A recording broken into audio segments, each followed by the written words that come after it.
전 세계 200만 부, 한국에서만 50만 부가 판매된 인문학 스테디셀러 총균쇠. 아직 다 읽지 못하셨다고요? 그렇다면 오늘이 기회입니다. 한국 방송 최초로 진행되는 총균쇠 저자 직강. 지금 위대한 수업에서 만나보시죠.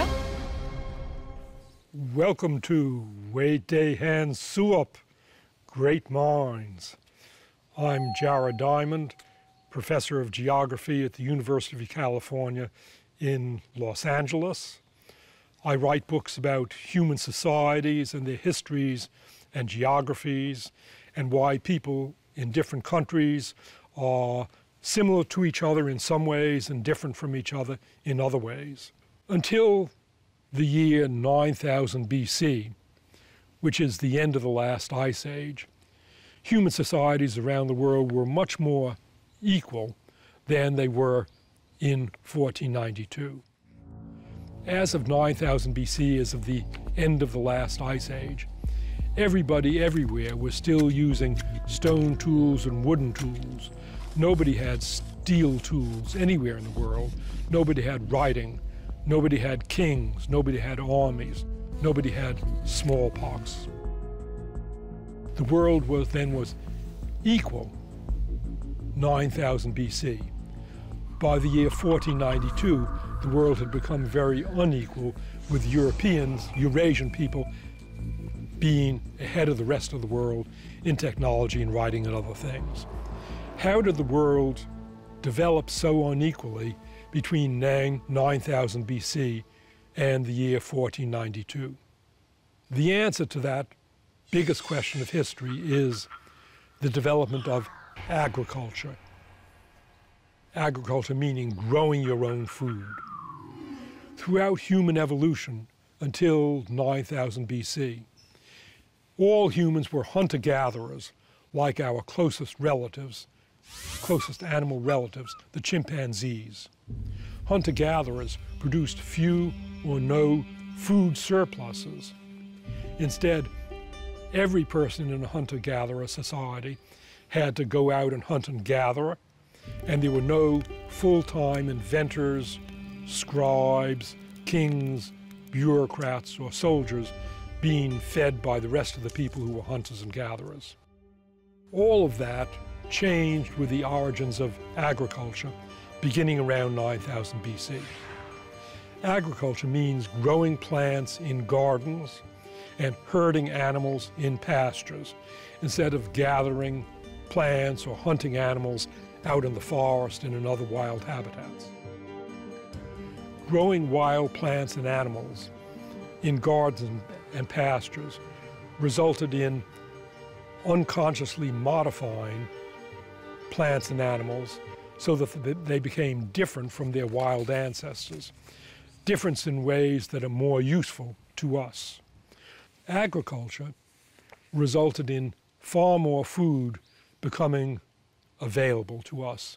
Agriculture enabled our ancestors to store food surpluses, but those food surpluses accumulated by farmers could then be used to feed inventors who could invent full-time instead of having to spend time hunting and gathering.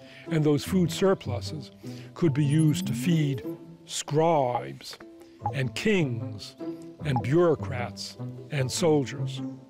So farming societies, because they could support inventors and kings and scribes, farming societies gradually developed metal tools and writing and centralized government. That gave farming societies a huge advantage over hunter-gatherer societies, densely populated societies of farmers with guns and maps and armies and generals, and developed resistance to smallpox, conquered or drove out or exterminated sparsely populated societies of hunter-gatherers. But then you have to ask, given the big advantages of farming over the hunter-gatherer lifestyle, why didn't some hunter-gatherers everywhere in the world develop agriculture and go on to develop guns, germs, and steel and conquer their neighbors? The answer is that the vast majority of wild plant and animal species either are inedible or they can't be domesticated. There are only a few areas of the world that had enough domesticable wild plant and animal species to enable people to become farmers. Domestication required living in an area that had some of those few useful wild plants, wild rice and wild wheat, that could be eaten and domesticated. And domestication required living in an area with the few useful wild animals, like wild sheep and wild cows, that could be domesticated. The most numerous and the most valuable domesticable plants and animals were concentrated in Western Eurasia's Fertile Crescent, the crescent-shaped band of land that extends from Iran through Iraq, Syria, southeastern Turkey, into Lebanon, Palestine, and Jordan. That's the Fertile Crescent, the part of the world that had the most valuable wild plants and animals, like wild wheat and wild barley and wild pigs and wild cattle. Those wild animals, once they were domesticated in the Fertile Crescent, the resulting crops and animals quickly spread west to Europe. So that's why Eurasian peoples, especially Europeans, were the first peoples to develop productive agriculture, which enabled them to develop guns, germs, and steel, and to go on to conquer the world. The European conquest of the world, then, had nothing to do with European brains. European brains are like the brains of New Guineans and Africans and Native Americans and Aboriginal Australians.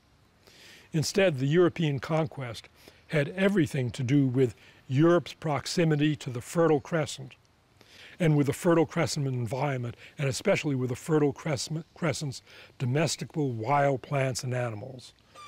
In short, human history's biggest question is, why did human societies develop unequally, develop differently in different parts of the world? The answer to that question is different continental environments. The answer is not the racist answer that people used to suppose of different continental brains.